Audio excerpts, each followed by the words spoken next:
Hello दोस्तों, स्वागत है। सर्दी अपनी चरम सीमा पर थी। हवा जैसे बदन चीरती चली जा रही थी।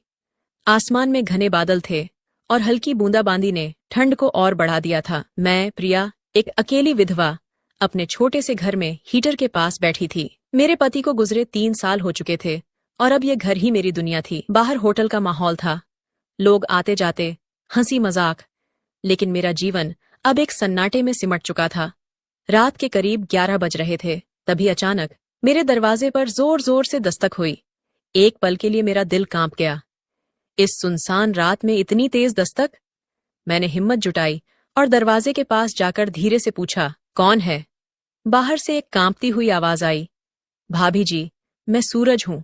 बाहर बहुत ठंड है, क्या मैं अंदर आ सकता हूं? मैंने झट से दरवाजा खोल दिया। सामने एक 22 साल का लड़का खड़ा था। कपड़े पूरी तरह भीग चुके थे, होंठ नीले पड़ गए थे और उसका पूरा बदन कांप रहा था। उसकी आंखों में एक अजीब सी बेबसी थी। मुझे उस पर तरस आ गया। अंदर आ जाओ, मैंने कहा। वह धीरे धीरे अंदर आया। उसकी हालत देखी नहीं जा रही थी। मैंने तुरंत उसे एक तौलिया दिया। ये लो, अपने बाल पोंछ लो, मैं तुम्हारे लिए गर्म चाय बना देती हूं। सूरज ने कांपते हाथों से तौलिया लिया और अपने चेहरे को पोंछने लगा। उसकी आंखों में एक अजीब सा दर्द झलक रहा था। मैंने रसोई में जाकर जल्दी से अदरक वाली चाय बनाई और उसके सामने रख दी। थोड़ा जल्दी पी लो, ठंड लग जाएगी, मैंने कहा। सूरज ने एक नजर मेरी तरफ देखा और धीमे से कहा, धन्यवाद भाभी जी, अगर आप दरवाजा नहीं खोलती तो शायद मैं बाहर ही जम जाता। मैं मुस्कुरा दी। इंसान को इंसानियत निभानी चाहिए। सूरज, वैसे तुम इतनी रात को बाहर क्या कर रहे थे? उसकी आंखों में हल्की नमी आ गई। उसने धीरे से कहा, भाभी जी, मैं गांव से शहर काम की तलाश में आया था। होटल में कमरा लिया था, लेकिन पैसे खत्म हो गए। होटल वालों ने निकाल दिया। अब सोने की कोई जगह नहीं थी। मेरा दिल पिघल गया। ये लड़का अकेला इस ठंडी रात में बिना किसी सहारे के यहां आ गया था। मैंने तुरंत अलमारी से अपने पति का एक पुराना गर्म स्वेटर निकाला और उसकी तरफ बढ़ाया। ये पहन लो, तुम्हें ठंड नहीं लगेगी। सूरज ने झिझकते हुए स्वेटर लिया और पहन लिया। कुछ ही देर में उसकी कंपी कम हो गई। मैंने एक गद्दा निकाला और उसे हॉल में बिछा दिया। तुम यहीं आराम कर लो, सुबह कुछ काम की व्यवस्था देखेंगे। सूरज की आंखों में कृतज्ञता छलक आई। भाभी जी, मैं आपका यह एहसान कभी नहीं भूलूंगा। मैं हल्का सा मुस्कुरा दी। यह एहसान नहीं, यह इंसानियत है। रात गहरी होती चली गई, लेकिन मेरे दिल में एक अजीब सा सुकून था। पहली बार लगा कि अकेलेपन की इस दीवार में कहीं न कहीं एक कोना अब भी किसी अपने के लिए खुला था। रात गहरी होती चली गई। कमरे में सिर्फ हीटर की हल्की गर्माहट और घड़ी की टिक टिक सुनाई दे रही थी। सूरज अब भी गद्दे पर बैठा था, लेकिन उसकी आंखों में एक अजीब सी बेचैनी थी। मैं उसे देख रही थी। वो एक मासूम लड़का था, जिसे किस्मत ने वक्त से पहले परिपक्व बना दिया था। भाभी जी, सूरज ने धीमे से कहा, क्या मैं आपसे एक बात पूछ सकता हूं? मैंने हल्की मुस्कान के साथ जवाब दिया। हाँ, पूछो ना। वो कुछ पल मुझे देखता रहा, फिर धीरे से बोला, आप इतनी अकेली क्यों हैं? क्या आपको कभी डर नहीं लगता? उसके सवाल ने मुझे अंदर तक झकझोर दिया। मैंने अपनी साड़ी का पल्लू थोड़ा ठीक किया और खिड़की से बाहर देखते हुए कहा, डर तो तब लगता है जब कोई अपना हो और उसके खोने का डर हो। अब जब कोई अपना ही नहीं बचा तो डर भी चला गया। सूरज कुछ देर चुप रहा, फिर उसने हिम्मत करके कहा, अगर कोई आपको अपना बना ले तो? मेरा दिल एक पल को तेजी से धड़क उठा। मैं उसकी आंखों में देख रही थी। वहां एक मासूमियत थी, एक चाहत थी और शायद एक अधूरा सपना भी। मैंने अपनी नजरें झुका लीं। सूरज, तुम अभी बहुत छोटे हो, शायद तुम्हें नहीं पता कि समाज क्या कहेगा। वो थोड़ा पास खिसक आया। समाज की परवाह तब की जाती है जब दिल के अंदर कोई खाली जगह ना हो, लेकिन जब दिल खाली हो तो उसे भरने के लिए किसी की जरूरत होती है। उसकी बातें दिल में उतरती जा रही थीं। इतने सालों बाद किसी ने मेरे अकेलेपन को इतने गहरे से समझा था। मैंने उसकी तरफ देखा। उसकी आंखों में एक सच्चाई थी जो मुझे खींच रही थी। अचानक बिजली चली गई। कमरा अंधेरे में डूब गया। हीटर बंद होते ही ठंड तेज हो गई। भाभी जी, आप ठंड से कांप रही हैं, सूरज ने धीरे से कहा और अपना स्वेटर उतारने लगा। नहीं सूरज, तुम खुद ठंड में हो, रहने दो। मैंने हाथ बढ़ाकर उसे रोकने की कोशिश की। लेकिन उसने हल्के से मेरा हाथ पकड़ लिया। उसके हाथ गर्म थे, मेरी उंगलियां ठंडी। उस एक छूने में जाने क्यों एक अजीब सा एहसास था। आपने मुझे ठंड से बचाया, क्या अब मुझे आपको बचाने का हक नहीं? सूरज की आवाज में एक नरमी थी। मैं कुछ नहीं कह पाई, बस चुपचाप उसे देखती रही। वो धीरे धीरे करीब आया, उसकी गर्म सांसें मेरे चेहरे पर महसूस हो रही थीं। मेरा दिल बेतहाशा धड़कने लगा। आप अकेली नहीं हैं प्रिया, उसने मेरा नाम लेकर कहा। मुझे नहीं पता कि उस पल क्या हुआ। मैं खुद को रोक नहीं पाई। सालों की तन्हाई, अकेलेपन का बोझ और उस मासूम प्यार की गर्माहट, सब मिलकर मुझे खींच रहे थे। मैंने धीरे से अपनी आंखें बंद कर लीं और अगले ही पल मैं उसकी बाहों में थी। बाहर तेज बारिश हो रही थी, लेकिन उस रात मेरे दिल के वीराने में पहली बार किसी ने प्यार की बारिश की थी। बाहर बारिश तेज हो गई थी। हवा की सरसराहट खिड़कियों से टकरा रही थी, लेकिन कमरे के अंदर एक अलग ही सन्नाटा था। ऐसा सन्नाटा जिसमें दो धड़कनें आपस में उलझ रही थीं। सूरज की गर्म सांसें मेरे चेहरे पर महसूस हो रही थीं और उसकी उंगलियां धीरे धीरे मेरी हथेलियों को छू रही थीं। मैं कांप रही थी, लेकिन अब ठंड से नहीं, बल्कि उस अनकहे एहसास से जो धीरे धीरे मेरे भीतर घर कर रहा था। उसने धीरे से मेरा नाम लिया, प्रिया। यह पहली बार था जब उसने मुझे भाभी के बजाय मेरे नाम से पुकारा था। मेरे भीतर कुछ टूटकर बिखरने लगा। वो दूरियां, वो बंदिशें जो मैंने खुद पर लगा रखी थीं। मैंने उसकी आंखों में देखा, वहां सिर्फ चाहत नहीं थी, एक अटूट विश्वास था। जैसे वो कहना चाहता हो कि मैं इस रिश्ते को संभाल सकता हूं, इसे नाम दे सकता हूं। उसने धीरे से मेरा गाल छुआ। आपको पता है, जब पहली बार आपको देखा था, तभी समझ गया था कि आप इस दुनिया से अलग हैं।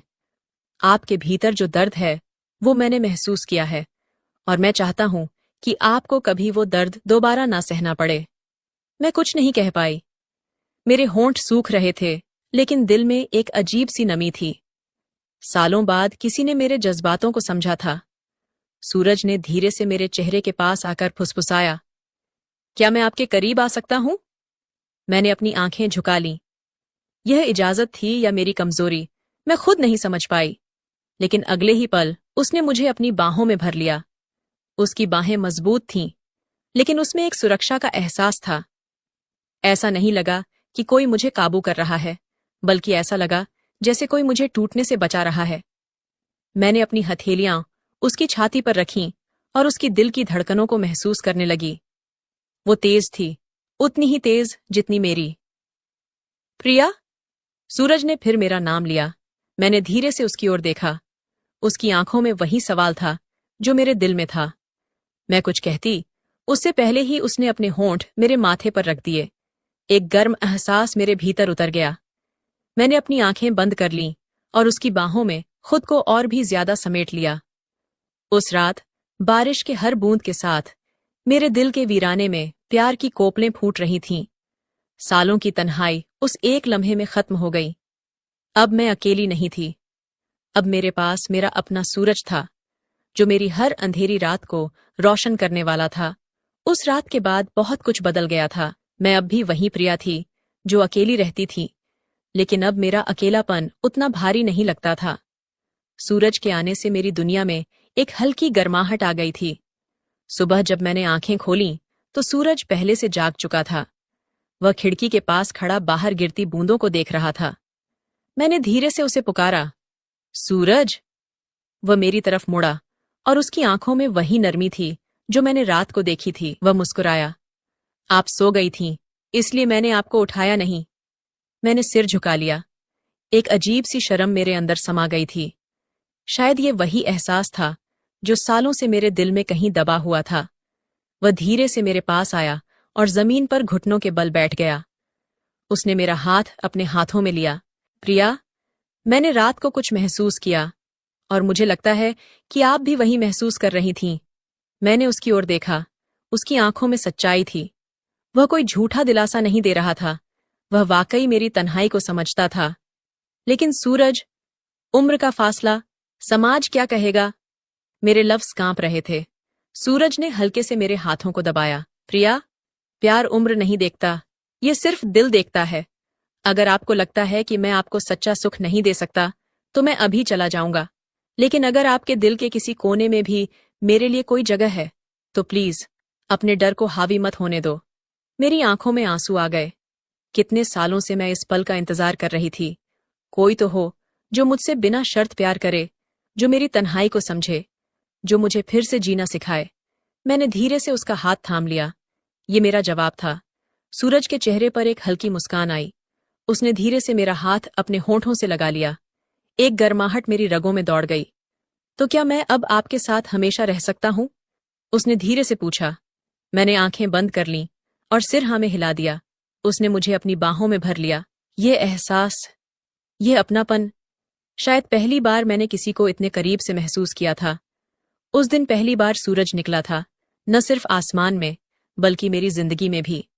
प्यार उम्र, रिश्ते या समाज की बंदिशों में नहीं, बंधता इस कहानी में प्रिया और सूरज का रिश्ता हमें यह सिखाता है कि सच्चा प्यार किसी उम्र या रिश्ते का मोहताज नहीं होता।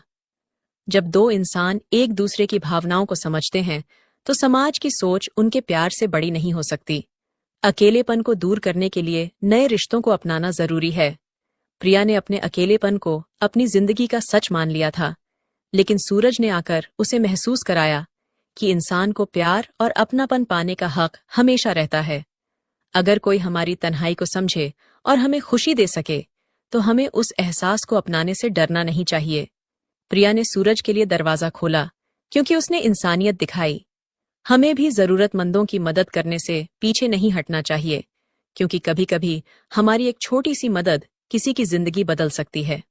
इस कहानी में प्रिया का सबसे बड़ा संघर्ष यह था कि समाज क्या कहेगा, लेकिन जब सूरज ने उसे समझाया कि सच्ची खुशी किसी और की दी हुई इजाजत से नहीं मिलती बल्कि अपने दिल की सुनने से मिलती है, तो वह खुद को आजाद महसूस कर पाई। हमें भी अपनी खुशियों के लिए हिम्मत जुटानी चाहिए, सिर्फ शारीरिक सुख ही नहीं बल्कि किसी के साथ की गर्माहट, उसका विश्वास और उसकी मौजूदगी भी बहुत मायने रखती है। ये कहानी हमें सिखाती है कि प्यार सिर्फ आकर्षण नहीं होता बल्कि यह एक दूसरे के दर्द को समझने और साथ निभाने का वादा होता है। प्यार, अपनापन और समझदारी से भरा यह रिश्ता हमें सिखाता है कि जिंदगी में अगर कोई हमें सच्चा सम्मान और प्यार दे रहा है तो हमें उसे अपनाने से डरना नहीं चाहिए। समाज की परवाह करने के बजाय हमें अपनी जिंदगी के फैसले खुद लेने चाहिए, क्योंकि अंत में वही प्यार और अपनापन हमारे जीवन को खूबसूरत बनाता है। तो दोस्तों, आपको यह कहानी कैसी लगी कमेंट करके जरूर बताइए।